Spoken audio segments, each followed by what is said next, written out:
Welcome, fans and foes, viewers and haters. I'm your cinema simpleton because these days, even Hollywood can't fool an idiot. As some of you may remember, last year I reviewed an Italian animated film about the story of the Titanic sinking. Yeah, doesn't the concept of a catastrophe just scream kid-friendly? I absolutely hated this movie. None of the story made sense, the English dubbing was terrible, the animation was crap, and oh yeah, it's a cartoon about the friggin' Titanic sinking! So you wanna know what I found out shortly afterward? There's another one! Yeah, I couldn't believe it either. And this movie practically has the same friggin' plot as the other one! Oh, but this one is called The Legend of the Titanic. Not Titanic, the legend goes on. I actually had to think really hard about whether this movie was worse than the other one. And you know what? It is! And you wanna know what the real kick in the crotch is? There's not just another cartoon movie about the Titanic. This one has a sequel! So let me bring you up to speed of what we've learned so far. We have established that there is an animated film that is a blatant ripoff to James Cameron's film. There's another movie that's a ripoff to the ripoff, and there is actually a movie that exists out there that is unofficially titled Titanic 2. This is the stuff you find internet parodies of, not childhood adventures. And no, I'm not playing any familiarity cards either, because frankly, I'm not even sure which of these movies came first, and I don't really care. This movie is apparently based out of Korea, made by Mondo TV Productions. It's told through the flashback of a talking old mouse who was aboard the Titanic, and he's telling his story to his grandchildren. The mouse apparently has a story concerning about the Titanic and a whistle that can summon a monster called Mr. Ice. You know, up till now, I almost bought the talking mice crap, but if you people are gonna slip the noose around your own neck, I'm not gonna stop you. Involved in his story is a young rich girl named Elizabeth who is boarding the Titanic with her father. Elizabeth is forced under the influence of her stepmother to marry the evil and wealthy Maltravers. How do I know he's evil? Why, he's wearing an eye patch, of course. Subtlety! But there may yet be hope for Elizabeth, because she ends up running into the handsome gypsy prince named Don Juan. By the very first look at each other, their hearts are going on and wrong Titanic. The flashback also tells the tale of our storyteller Connors in his younger days as a sailor aboard the Titanic. While there, he befriends a number of the mice passengers, including a Brazilian soccer player named Ronnie and Ronnie's sister Stella. It's very lightly implied that Connors and Stella have a romantic subplot in this movie, but believe me, compared to the amount of time that he spends with her brother, and the fact that he slow dances with him, you would find it more believable that these two were gay. How would I describe this movie's humor? Uncomfortable. Take for example a scene where Juan's dancing dog Smiley takes a big leak on the leg of an officer. Urination jokes, that's adorable. These animators don't even color the pee yellow. Apparently this dog has a literal fountain between his legs. On the subject of animation, I can say it's not as inconsistent as the last movie, but it is very lazy. These characters have no more life to them than the paper they're drawn on. Even the scenes where we're seeing the CGI Titanic, you think you're looking at a friggin' screensaver. Let's talk about the animals for a moment. You know how in so many cartoon movies you see people talk to animals and sometimes it's only lightly addressed? Most of the time, it's just suspension of disbelief. Well, guess what? This movie has an explanation. The animals can talk to the humans because of magical moonbeams. May God strike me now if I'm lying to you. And barely anybody questions it afterward. They never talk again about the magic moonbeams or candy turds or whatever the frig makes these animals speak to humans. They just accept it! The film's main musical theme is so overplayed you'll want to keep at least one iPod headphone in your ear while watching it. I wouldn't blame you if you had two. The theme sounds like it has bits from The Little Mermaid and the E.T. Extraterrestrial soundtracks poorly adapted into it. And oh yeah, the lyrics, "Wish upon a star," Mickey's coming after you with an axe, you know that? But back to Elizabeth and Don Juan. Because the animals saw them together once, they know they're destined to fall in love. So they arrange for the two to run into each other, and eventually they do. But the evil Maltravers and Elizabeth's stepmother are displeased. Oh yeah, FYI, the name of Elizabeth's stepmother's cat is Lucifer. Subtlety!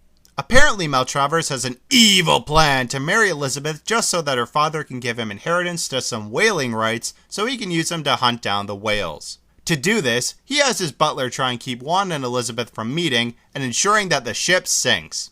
Yeah, kids, the sinking of the Titanic was just one big conspiracy. Want to know how Maltravers intends to do it?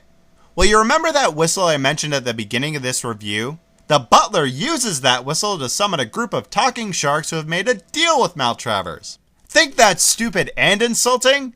It gets worse. Meanwhile, Juan and Elizabeth have quickly fallen in love. I mean really quickly. Like they're making out before they even know each other's names quickly. But it's all good because Elizabeth's father says he's happy with the man she's fallen in love with, even though he's never met the guy. But Maltravers isn't done yet. He holds his fiance's father at gunpoint and makes him sign over the whaling rights so he can escape the ship before it sinks. Then he signals the sharks to find a way to sink the Titanic by midnight. The mice discover his plan and decide to cut off the telegraph wire so Maltravers can't signal his ships to start hunting the whales. Underwater, the sharks have reached a giant octopus named Tentacles. These characters could not be more annoying if they were all voiced by Pauly Shore, but Tentacles is the most irritating.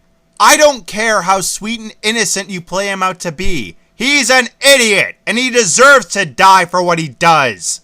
The sharks convince him to take a big piece of ice and see how far he can throw it.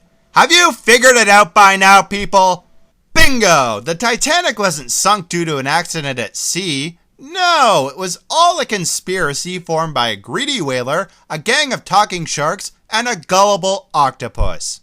And might I remind you, this is a movie for the easily susceptible minds of children.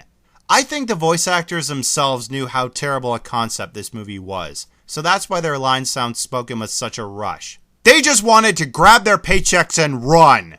As the Titanic begins to sink, Juan and Elizabeth rush to save Elizabeth's father, while the mice try and reconnect the wires so the ship can send out an SOS. Need I remind you, the wires that they cut?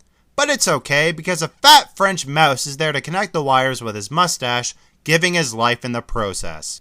Sure, why not? The only thing you're impressing me with is how low you're willing to sink. And no, that was not a pun. The captain of the Titanic, who I guess is supposed to be Edward John Smith, even though he only slightly resembles him, decides to take the honorable tradition of going down with the ship. As the Titanic begins to break in two, Tentacles, the obnoxious octopus, pops his head out of the water and keeps the ship together with his tentacles. Remember that in the history books, people? The Titanic being saved by the friggin' Kraken? I sure don't! Because of Tentacles' noble actions, everybody is able to get off the Titanic. That's right, everybody. Remember history telling us that over 1,000 passengers perished in the cold, icy depths? It's all lies! And the captain? He was rescued by a giant squid with the personality of an idiot! Wow! You think you could take a bigger dump on these people's tombstones? But tragically, Tentacles has to give up his life to keep the ship together and for Juan and Elizabeth to jump off the back of the Titanic and fall hundreds of feet into the freezing cold water. And this scene is a great example of the bland dialogue you get in this film. Before Juan and Elizabeth jump off the ship, Elizabeth says, as lamely as you can imagine, "I'm not afraid as long as I'm with you." You don't know him!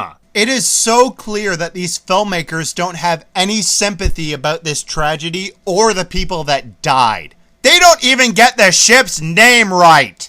It's not the SS Titanic, it's the RMS Titanic. So the movie ends with Elizabeth and Juan getting married. And you want to know how much stupidity they decide to end the movie with? To celebrate their happiness is the fat French mouse and Tentacles the octopus. The same two animals who we saw freaking die! Plot hole! You know what this movie's message is? Be ignorant. Yep, Santa Claus still comes to your house when you're 46. Never get married, you're just gonna catch cooties. And yes, That is a monster underneath your bed. This movie left me friggin' furious by the time it was over. I can't believe that not one person involved in this production couldn't have said, hey, should we be lying to kids like this? Shouldn't we have some moral standards here? Should there even be a cartoon movie about the Titanic? My rating for The Legend of the Titanic is a 0 out of 10. Well, if you thought that this movie sounded stupid, then get ready, because coming soon, you get my review for this movie's sequel. And yes, it does get worse!